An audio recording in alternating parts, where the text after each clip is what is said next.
as long as we're breathing, right? And you see this a lot in hospitals. We're so grateful to be living. And as long as we're breathing, living human beings, we're going to be thrown rocks at. It's just life, right? But do you see those rocks as big boulders in your way? Or do you see these rocks as the little pebbles that are paving your exact path to all the greatness that's possible for you? The choice is yours. Exactly. Because we are in control of our own life. You are the driver in that car. Do you want to drive to a beautiful mountaintop, to the beach, wherever you want to go? Do you have that idea already in your mind? If you do, then we don't feel lost. Then you don't feel like I'm stuck. Because when you have a ideal life in mind that aligns with who you are, your personal mission, and how you wanted to interact with everybody else.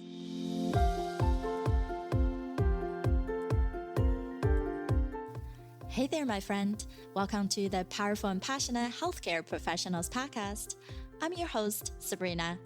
I am a cardiothoracic surgery PA with a background in public health and neuroscience. I'm also your peak performance coach. I had to say no to working extreme long hours where I was always on call and feeling exhausted, underappreciated, and undervalued, and said heck yes to a life and career that elevates my energy and passion without compromising my health and sanity. Now, I'm among the mission to support ambitious healthcare professional like you with a demanding career to become a confident leader who are living purposefully and fulfilled to truly be both a powerhouse in your career and a passionate person in life. Let's start our journey today. Everyone, it's Sabrina Runbeck, your host for the Powerful and Passionate Healthcare Professionals. And joining me today, we have another exciting episode with our friend, Lucy Liu. And I know you heard about that name before, and we're going to talk about how to shatter those limiting beliefs and really be that confident you that you already have, and you have so much resource in you. So Lucy and I, we met over a year ago, and just so organically on Instagram. And the funny thing is social media have brought people really together, or it can distract you.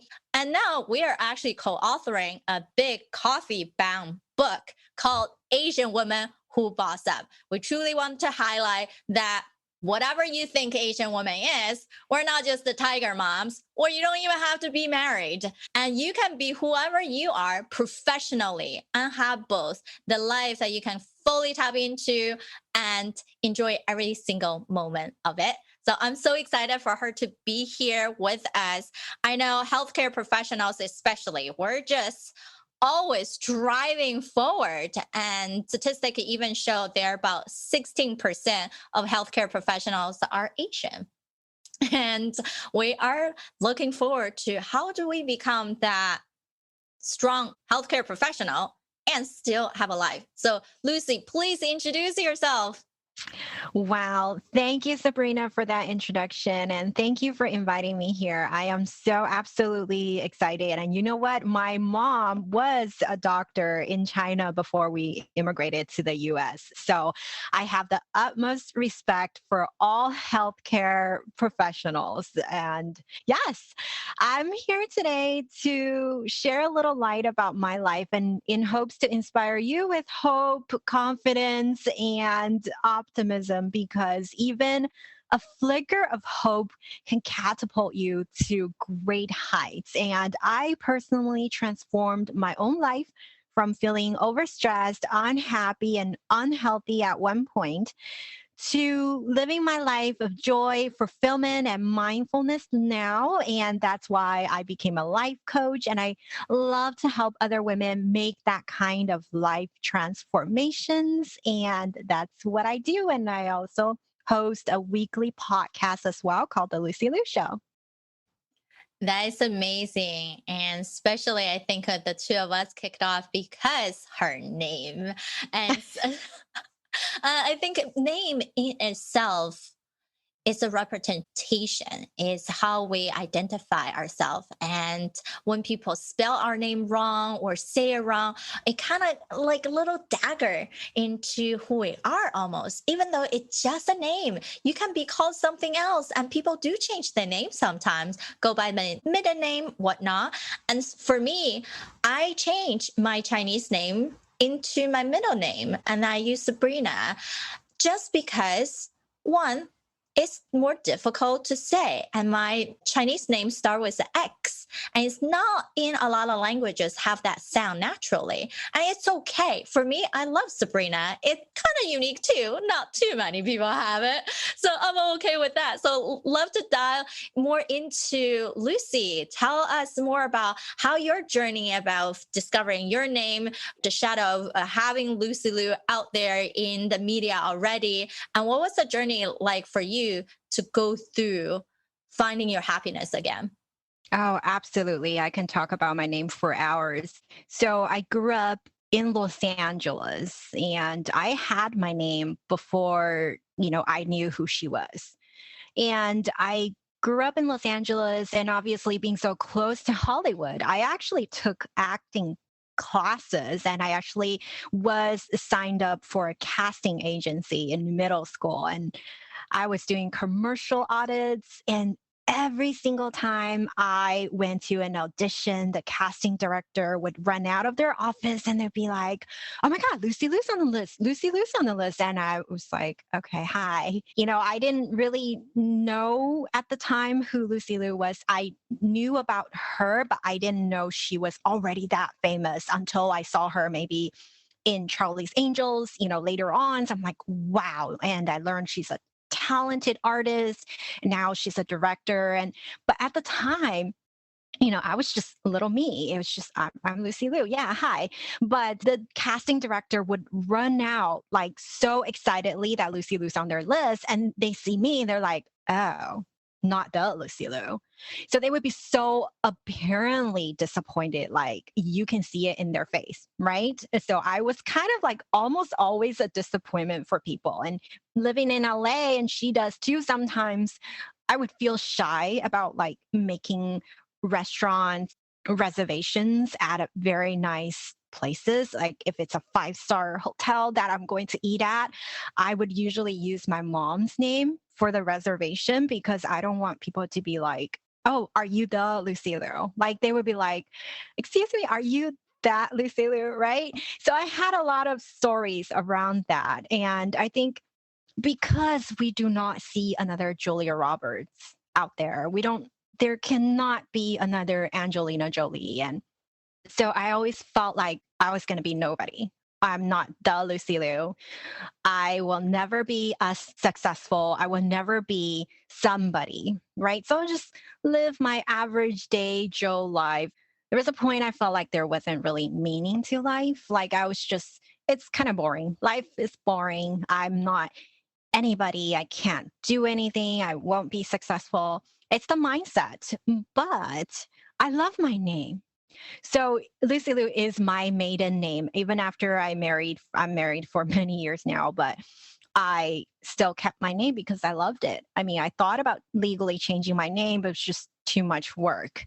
And I think the problems with name is not just having the same name as a celebrity. As you mentioned, people have names when it's hard to spell, when it's too long, right? You can't fit like in the forms, or when it's always pronounced wrong, right? Some people have their names and they're always pronounced wrong. That's annoying, but it's part of our life. And I think it took decades of personal development to really embrace that uniqueness and really embrace the story of that's who I am. So that's one of my major limiting beliefs as I was growing up. And another limiting belief that I always had in my whole life was that being an immigrant, even though I graduated from UCLA, I mean, a pretty well known university, I always felt my English isn't good enough. I always felt like I'm not Native American. When I say this to people, like, they're like, "You're crazy." But inside my mind, there's always this deeply rooted self talk that my English wasn't good enough. But I'm a coach. I coach my clients to shatter their limiting beliefs. And so I'm always on the constant lookout. What can I do to shatter my own limiting beliefs? What am I telling myself that's not true? I'm constantly on the lookout for that awareness. And I definitely picked my top two. So I'm like, okay, these are my top two limiting beliefs, and I'm going to shatter them. So that's why I launched my podcast and just calling it the Lucy Liu. So I am unique. So are you. We are all amazing. You're amazing. You're incredible. You're remarkable. And even if I help the life of one listener, I have done my contribution to a better world. And that's my purpose on earth. And that's why I live a fulfilled life now. And I love to make that kind of transformation for my clients as well. That is so amazing. We know many healthcare professionals can relate to you. I am an immigrant too. I have an accent. It comes out here and there, but it's us. That's just who I am. Everybody technically has accent depending on where you live, even in the South, the twang. And when you go to where I grew up in New Jersey and New York, those areas, people talk differently, and that's okay. It goes into what your background and make who we are, and we should be proud of that. However, just like you're saying, there are many immigrants who came here who become healthcare professional. And sometimes people might feel self-conscious when we talk to other patients, when we're trying to explain a concept or even to our colleague.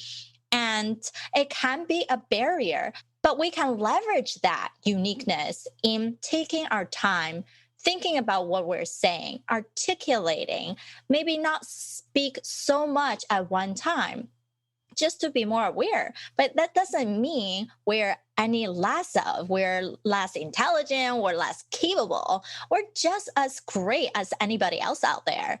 And I totally agree. Many doctors with very long name, they shorten, right? Just like one of our co-author, her name is shortened to AJ because it's such a long name. It's actually also good in a way when we change, when we be able to shorten, because you also be more considerate of other people. Do you want to take the time really explain to your patients, to your clients, what your name means, or how do you say it correctly? Or do you actually want to get to the point of why they're coming to you for? Yeah, it's all mindset. I mean, this used to hinder me. My name used to hinder me. Like it stopped me for being who I am or thinking about or caring about what other people thought of me, right?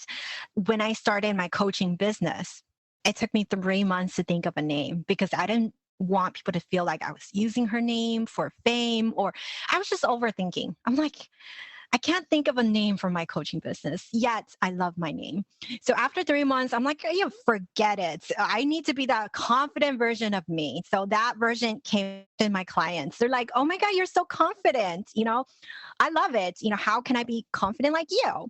So what used to hinder me actually is helping me thrive today. So whatever is blocking you, those could be the exact blocks that are moving the needle for you next month.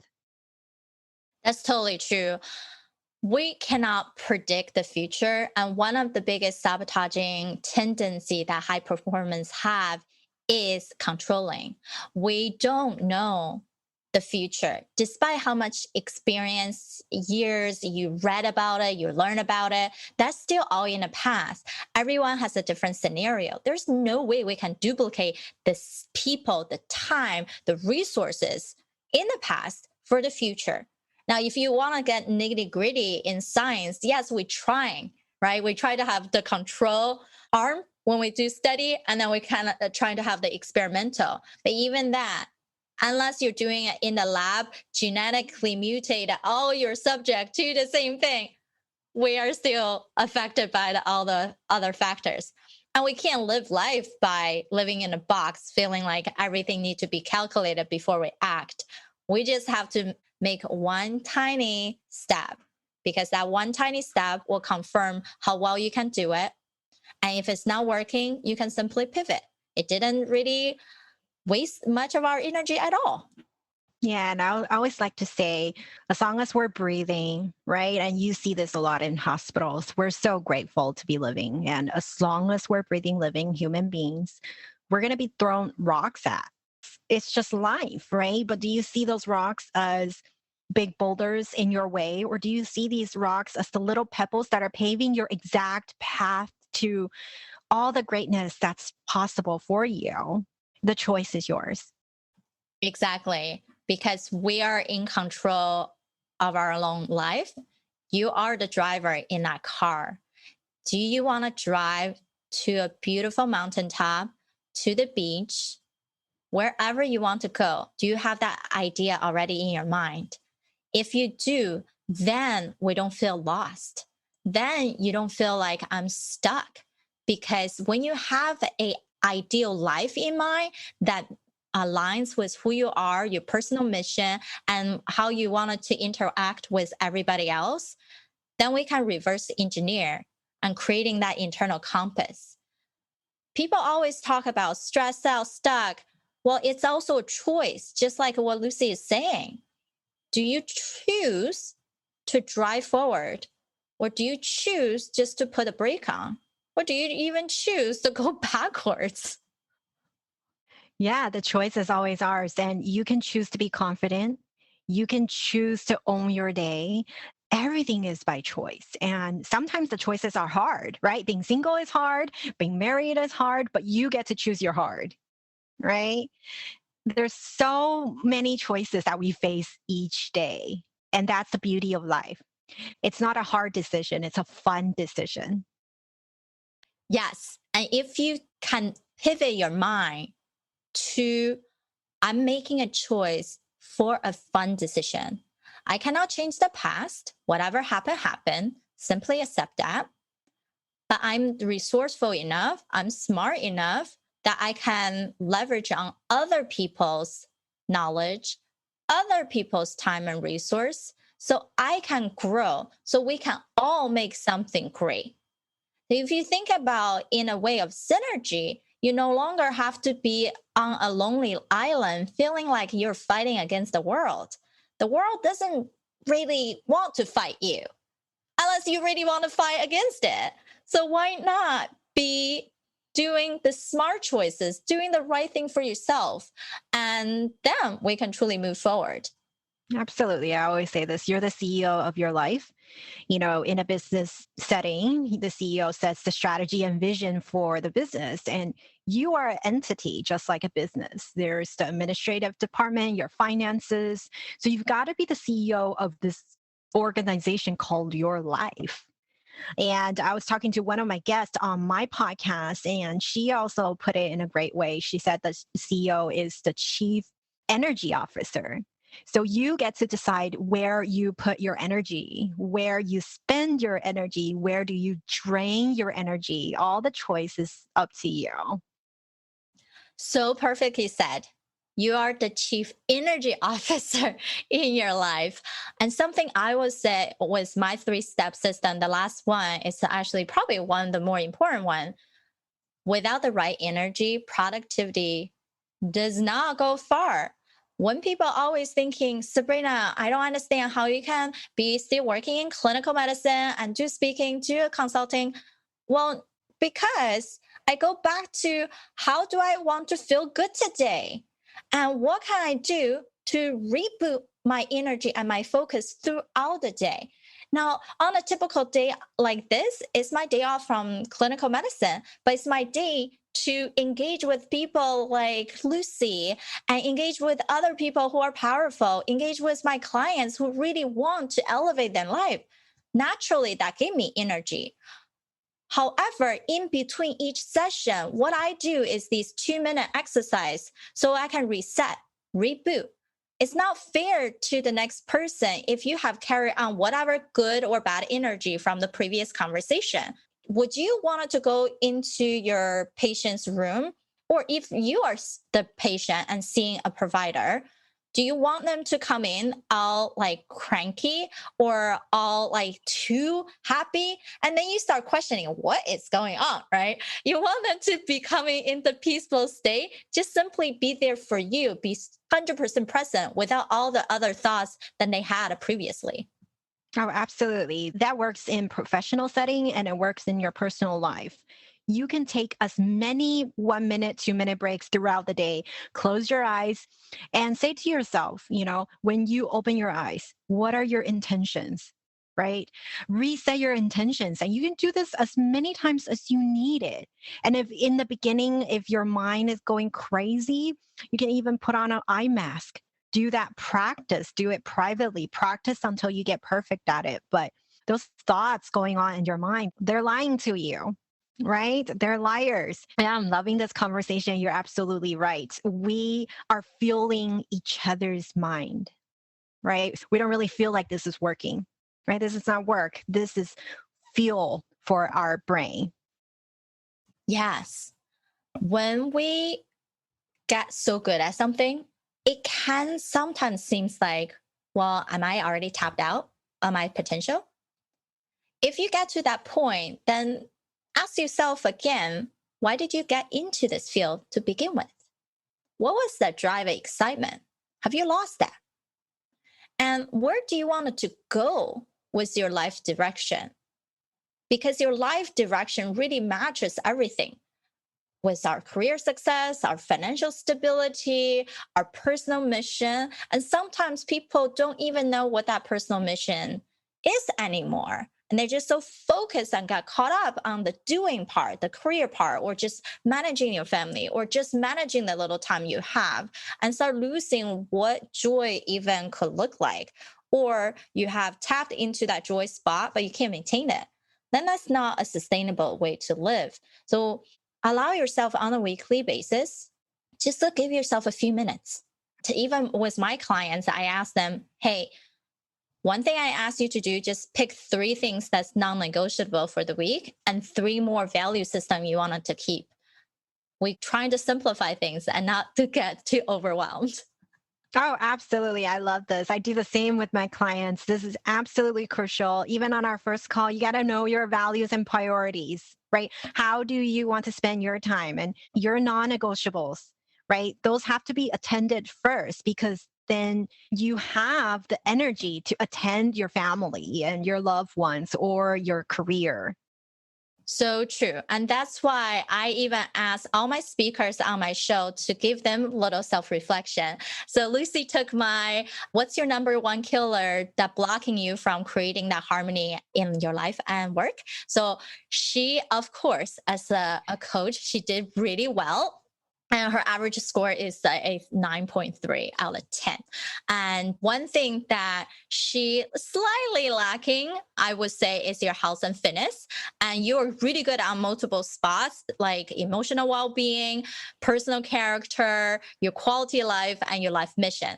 Anything surprising to you? Anything you would do Not at all. differently? I would say my nickname when I was really young, it was a lazy cat because my parents always say I exercise too less. So that has improved over the years. So I do get my body moving. Yeah. So you're absolutely right. That would be the only area that I try to improve. And other than that, I'm very blessed and I feel very blessed to be where I am. I'm grateful for every resource, every client, every friend and family, and all the love in my life. That's so amazing. I'm sure people wanted to hear more from you. How can they find you? Yeah, check me out at lucyliucoaching.com. I'm very active on Instagram at MSLucyliu. That's Miss Lucy Liu. And actually, I have the same handle everywhere: Facebook, LinkedIn, wherever you are, Twitter. Come say hi. Amazing, amazing. Thank you for joining us tonight. And for anybody else who's listening and you love the episode, please share with other people and give us a rating on iTunes. We would love to hear from you. How for all. Until next week. Bye-bye. Thank you. All right, my friend, how did you love this episode? Make sure to subscribe to our show so you can continue to build your positive intelligence for that beautiful mind of yours to live powerfully and passionate. I know this is just the tip of the iceberg. You probably have a lot more questions on actually how do I implement those things into my own life? Well, this is the solution. Joining us inside the private Facebook group, go to facebook.com/groups/powerful passionate, where I go live weekly to answer any questions that you have and continue to put more resources for you to help you to get to that point. You can be both powerful and passionate, where you're no longer working on any mundane work and truly focusing on the things that matter. You can be both powerful and passionate, where you can overcome any mental roadblocks keeping you from success. You can be both powerful and passionate, where you feel energized from the moment you woke up to the time you go to bed. Join me, and together we can create a life where you can be both powerful and passionate.